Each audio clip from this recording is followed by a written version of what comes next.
elective, it's $105. Now, understand, you can't get glasses and contact lenses in the same year. Okay, it's an either or situation. And on the contact benefit, I've run into this a few times where you go in and get your contact lenses and you don't spend the entire benefit. You don't get to go back in 6 months and use what you didn't use. So max out the benefit. Get some extra solution. Buy an extra couple sets of contacts. Whatever you need to do, max out that benefit, okay? Everything is 1 year on, so frames, glass, every year you can take advantage of all the benefits inside this. Again, your employer generously pays 100% for you guys, and you can bring your family onto the plans as well. So on that 1 year, just confirm it's 1 year from the date of use, correct? So it's a 1-1 is a calendar year plan, but on vision, I think they actually do it from when you, so if you get them in August, you can't do it again until August of the following year. So it's actually 12 months from the date of use. Correct. Yeah, so if you get this plan, use it in January, because then then you'll be able to use it again sooner than having to wait. On the dental, it's a calendar year, so it renews every calendar year, and medical is calendar year. I didn't mention this. If anyone has hit all of their deductible or out-of-pocket expense on your medical plan right now, or you still have room left on your dental or vision plan, you don't have a lot of time left, you only got a month, but go use it because it's going to cost you less to use that now because all of those things reset January 1st. Anything else I missed? You guys good? Good. All right, cool. So short-term disability, this is with United Healthcare as well. It's 66.67%, 2/3, if you want to say it another way, 2/3 of your income. The maximum weekly benefit is $1,500, so anyone who's making $1 million a year, you're limited on this. I'm not, but if you guys want to help me out with that, it'd be good. The benefit duration is 26 weeks. Now, the first week that you're out on disability, you don't get paid anything. So we all have sick days. That's what those are for. So for that first week. Once you're out of work for a week, understand you need to be medically unable to work. So your doctor has to say, hey, you can't go to work. If it's just you feel bad, you don't want to go to work, they're not going to pay the claim. So that gives you a key. If you go in and talk to your doctor and you just broke your leg and you need to stand for your job, have that conversation with your doctor. Hey doc, I need to stand for my job. How long before I can go back to work? Because if you get it documented in the front end, it makes it a lot easier on the claims for these. Any questions on short-term disability, how that works? Just protects your paycheck. I always say change the name to paycheck insurance because that's really what it is, right? Again, fully funded by the employer out of the Yeah, organization. I mean, guys, thank your employer. They're paying all of these insurances for you. This is truly, can I look here? Independent contractors, we have to, Do you have a CNC machine or be an accountant? Because those are the jobs available. No, could I be the lunch entertainment or something? I have a computer engineering degree. I could probably run a CNC machine if I had to. Okay, this packet here is mostly for your information. There are 3 voluntary plans that are available to you. So these are plans that you would have to contribute to, but they are excellent plans. So the first one on the list is accident insurance. Has anyone ever had an accident in here? Oh, come on. Who's the accident-prone one? There's always one in the room, right? But you mean falling upstairs and tripping over air? Who did that? I do it all the time. You do it all the time? Yes, that would count as an accident. Actually, it would count as an accident. Tripping over air. Can anyone tell me when their next accident's going to happen? Me either. Probably today, though. I'm guessing for James. For James, it'll happen today. Does anyone have kids that are playing sports? I do. So I bought my first accident plan because my boys started playing hockey. And I'm thinking, oh yeah, this is going to be good. I'm going to make money on hockey all the time. Thank God, knock on wood, neither one of them have hurt themselves playing hockey. However, one pushed the other one out of the treehouse. That was awesome. It was a lot of fun spending the night in the emergency room. The other one decided to get even. I don't think he actually meant to, but he opened a trailer gate that was about 200 pounds that fell down on top of his brother. Oh. Yeah, took off a huge chunk of his knee. Thankfully, didn't kill him, because if it would have hit him in the head, it probably would have killed him. But those are accidents, right? We don't know when they're going to happen. And when they do happen, especially if you have a high deductible health plan, you're gonna have some out-of-pocket expenses, right? Yeah. So this accident plan is very inexpensive, and it puts cash in your pocket when these unexpected things happen. And that gives you money to pay your medical expenses, to pay for time off work, to pay for all kinds of things. I've actually had one claim. Thankfully, he's totally fine now, but it was $28,000 claim. He spent almost a month in the hospital. That helped his mom tremendously. She was able to pay for all kinds of stuff to take care of him after he got out of the hospital. So accident plan, very inexpensive, great way to protect yourselves. The next one is critical illness. So critical illness is the big stuff that no one ever wants to deal with. It's part of the reason why I'm not shaving this month. It's No Shave November, so cancer is a big deal, right? If you ever get a heart attack or cancer or any of those kinds of things, then it's a tough thing to have to deal with. And it's not just the medical expenses, it's all of the other expenses. Medical bills are the #1 contributor to bankruptcy. So getting a plan that can help protect you is a really, really big deal. It's financial protection. And then the last thing is voluntary life. So we've got 2 different types of life insurance. Has anyone ever bought life insurance before? It's kind of confusing, right? Oh my gosh, what kind of a plan is that? Well, we've got 2 different plans, and we have benefit counselors that are trained and understand this stuff. So if you've ever had questions about life insurance, how it works, ask the questions. They can help you. One of the life insurances is permanent. You can have it till you die. If you live till you're 120, you could still have that policy, and it will pay out when you do end up dying. So that's really good for final expense. You don't know when it's going to happen. And then the other kind is term insurance. So it's kind of like renting a house. It's only yours while you're paying for it, and then when you stop paying for it, it goes away. Why would that be important? I mean, I've got 3 kids and a wife. If I die, they need an income. So I've got to have life insurance to help take care of them. So that's what life insurance is for. So all 3 of those products are available to you. The brochures for those products are in this form. There's a ton of good information. And then on the back, there's a rate sheet that gives you some sample rates. If I brought the entire rate sheet, it's the size of a phone book. But this is a good starting point for you guys to get an idea of what these plans might cost.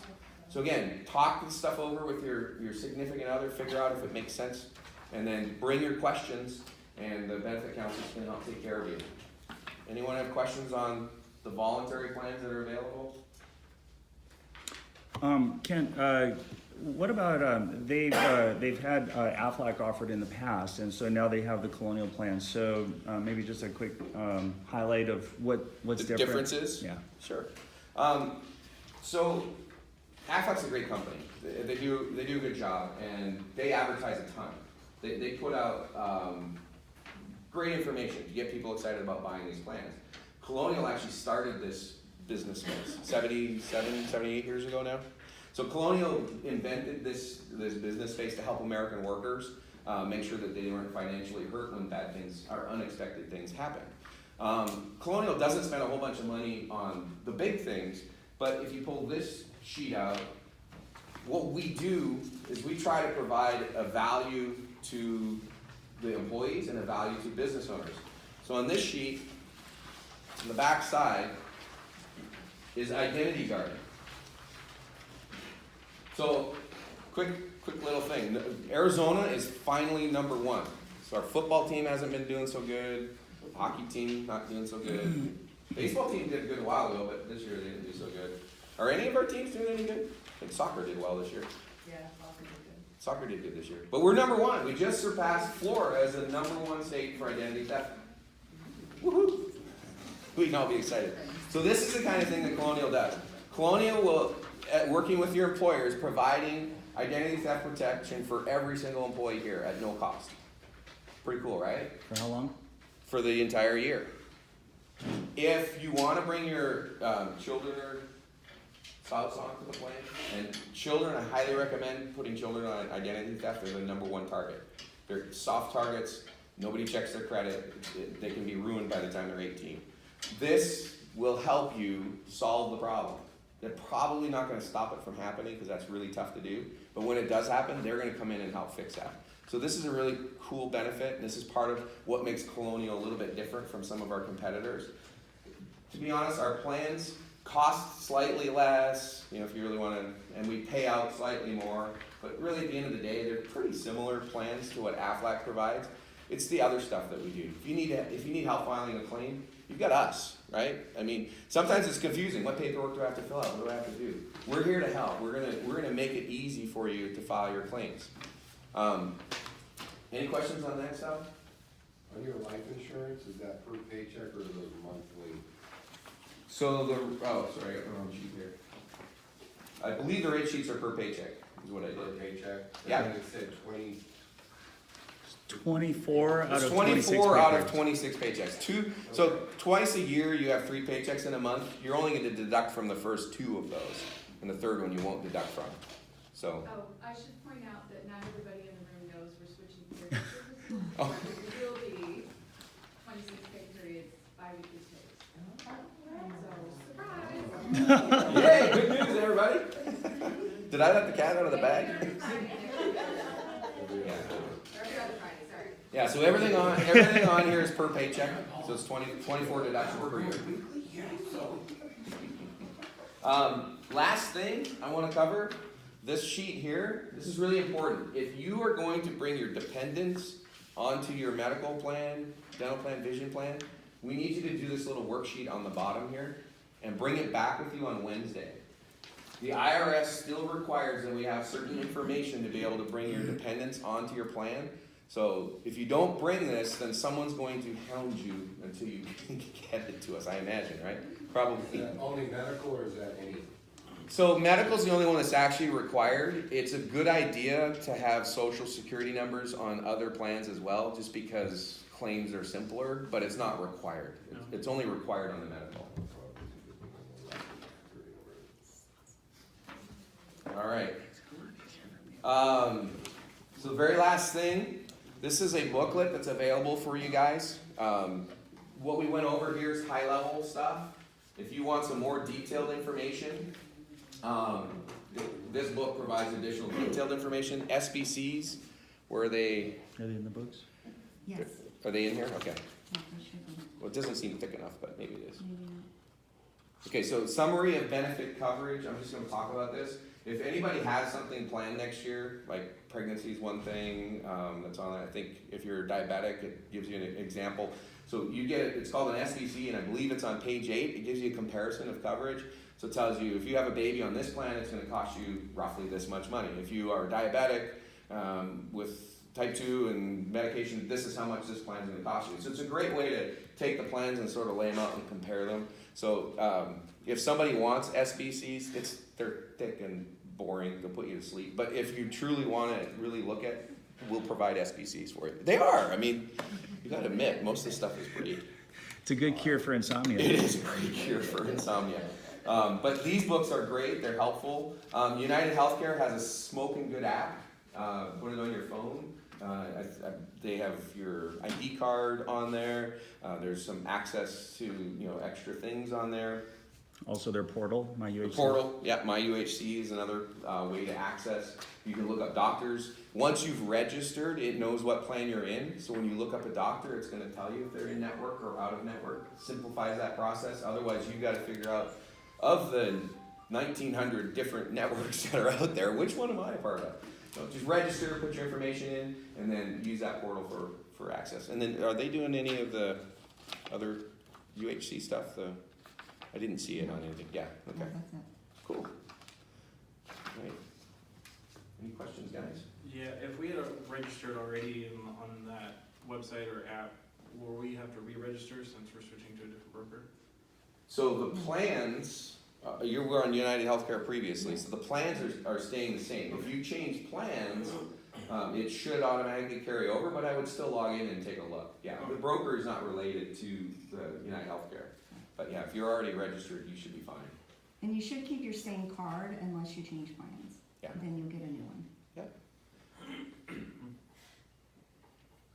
Anything else? So when is the enrollment? So we already talked about that, right? December 5th. That's next week. So don't forget, fill this out, bring it if you're putting any dependents on any plans. Review the plans with your spouse so you're ready to make decisions. If you have questions, prior to then, my contact is my email, is on this form. Feel free to send me questions about any of the stuff that's out there.